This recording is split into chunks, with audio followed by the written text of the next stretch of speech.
Een Afrikaans liedje heb ik genomen op de achtergrond. Om even het kort verhaal van de ontwikkeling van onze taal aan jullie te vertellen. Poshi, jij hoort er niet bij. Hou op, bang. Toen de kolonisten Afrika ontdekten en al het goud op en neer tussen Afrika en Europa namen, zaten ze met een groot communicatieprobleem op die boten. Ja, onderling van verschillende nationaliteiten konden ze niet met elkaar praten. In die zin begonnen ze te brainstormen. Hoe kunnen we een taal op klank in elkaar zetten? Je zal je afvragen waarom. Omdat juist in Afrika ze de talenklanken zijn tegengekomen. En op die manier, op die boten op en neer tussen Europa en Afrika, ontstaat onze wereldtaal, Papiamento. Een mix van de Engelse, Spaans en Nederlandse talen.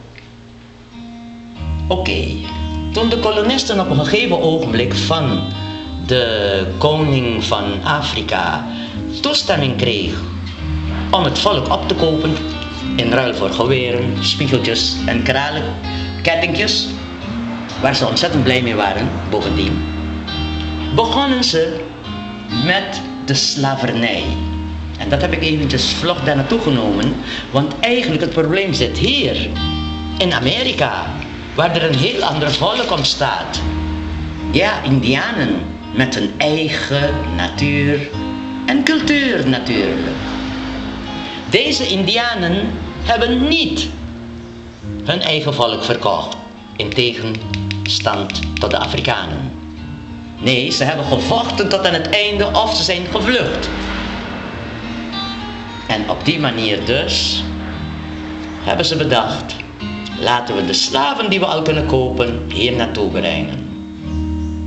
En toen kwam het ideetje nog erbij, we zullen dan allemaal moeten kijken hoe we die slaven nou in die boten krijgen zonder dat ze de bemanning doden en terug kunnen komen. En toen hebben ze van verschillende stammen in die boten de slaven gezet. Met eentje die Papiaments kon praten, zij het met gebaren doorgegeven heeft. Want dat kan ook.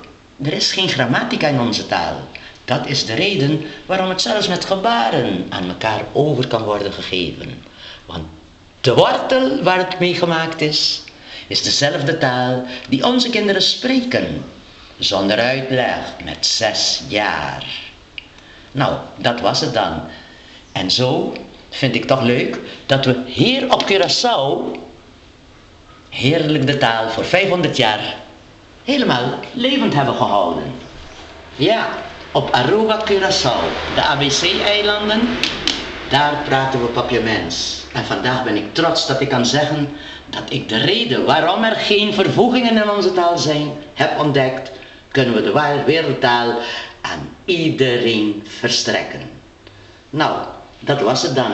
Laten we kijken of we nu weer eventjes naar Miriam Makeba kunnen luisteren met haar Swahili song